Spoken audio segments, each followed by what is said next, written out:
ભરૂચના વાગરા તાલુકાના વિછિયાદ ગામમાંથી પર્યાવરણને ચોંકાવી દે તેવી ઘટના સામે આવી છે। ગામના તળાવમાં હજારો માછલીઓના સામૂહિક મોત થતા સમગ્ર વિસ્તારમાં ચકચાર મચી ગઈ છે। તળાવ કિનારે મોટી સંખ્યામાં મૃત માછલીઓ પડેલી જોવા મળતા સ્થાનિકોમાં ચિંતા વ્યાપી ગઈ છે। ચોંકાવનારી બાબત એ છે કે ઘટના સ્થળે તળાવમાં મોટા પ્રમાણમાં મેડિકલ વેસ્ટ પણ જોવા મળ્યો હોવાનું સામે આવ્યું છે, જેના કારણે પાણી પ્રદૂષિત થયાની આશંકા વધુ ગાઢ બની છે। સ્થાનિક જાગૃત નાગરિકોએ તાત્કાલિક કાર્યવાહી કરીને ટ્રેક્ટરની મદદથી મોટી સંખ્યામાં આ મૃત માછલીઓને બહાર કાઢી જમીનમાં દાટી દીધી હતી, જેથી કોઈ અસામાજિક તત્વો તેના વેચાણમાં ન મૂકે અને લોકોના આરોગ્ય સાથે કોઈ ચેડા ના થાય। તેમ છતાં હજુ પણ તળાવમાં અનેક મૃત માછલીઓ તરતી જોવા મળી રહી હોવાનું ગ્રામજનો જણાવી રહ્યા છે। હાલ આ ઘટનાનું ચોક્કસ કારણ સામે આવ્યું નથી। શું મેડિકલ વેસ્ટના કારણે પાણી ઝેરી બન્યું? શું કોઈ કેમિકલ યુક્ત પ્રવાહી તળાવમાં છોડવામાં આવ્યું કે પછી અન્ય કોઈ પ્રદૂષણ જવાબદાર છે? આવા અનેક સવાલો હાલ ચર્ચાનો વિષય બન્યા છે। સ્થાનિક લોકોની માંગ છે કે તંત્ર તાત્કાલિક પાણીના નમૂનાઓ અને મૃત માછલીઓની વૈજ્ઞાનિક તપાસ કરાવે અને જો કોઈ વ્યક્તિ, સંસ્થા અથવા ઉદ્યોગની બેદરકારી સામે આવે તો તેની સામે કડક કાયદેસરની કાર્યવાહી કરવામાં આવે। ઉલ્લેખનીય છે કે થોડા સમય પહેલા વિલાયતની ભૂખી ખાડીમાં પણ સેંકડો માછલીઓના મોતની ઘટના સામે આવી હતી।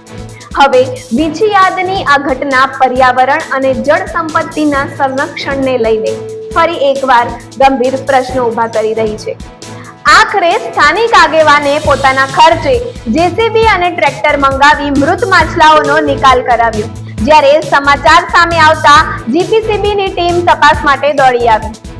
હવે ગ્રામજનોની એક જ માંગ છે કે દોષિતો સાથે 2 દિવસ સુધી નિષ્ક્રિય રહેલા અધિકારીઓ સામે પણ કડક કાર્યવાહી કરવામાં આવે।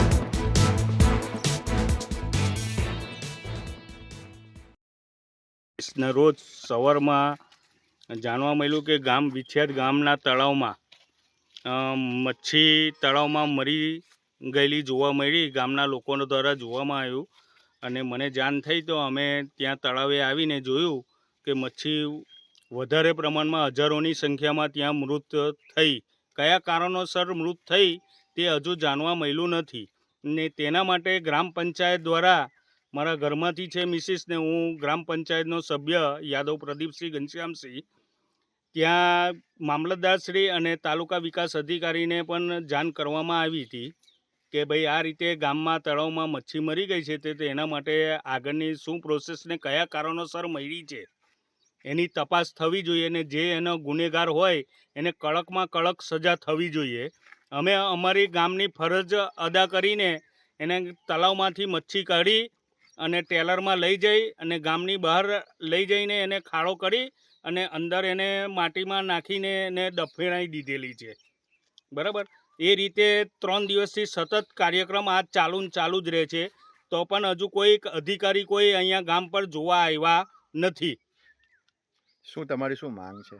અમારી માંગ છે કે આ પાણીનો ટેસ્ટ કરે અને એ મચ્છી લઈ જઈને એનો ટેસ્ટ કરે, કયા કારણોસર આટલી બધી મચ્છી મરી ગઈ છે। અમારા આદિવાસીઓની રોજીરોટી બી આનીમાંથી જતી રહી છે, બરાબર। એ ચોમાસામાં કંઈ કામ ના હોય તો એમાંથી મચ્છી કાઢીને બી એ વેચાણ કરીને એમનું ગુજરાન ચલાવે છે। તમે જે વહીવટી તંત્રના અધિકારીઓને જાણ કરી છે એ તમે જાણ કરી કેટલા દિવસ થયા છે આજે? મેં 2 તારીખે જાણ કરેલી છે લેટર પર। અમારા તલાટી મંત્રીને બી વાત કરેલી છે, એમને લેટર પર એ લોકોને જાણ કરી છે। મામલતદાર સાહેબ, તાલુકા વિકાસ અધિકારી સાહેબને બી જાણ કરેલી છે, પણ હજુ સુધી કોઈ જોવા આવ્યા નથી।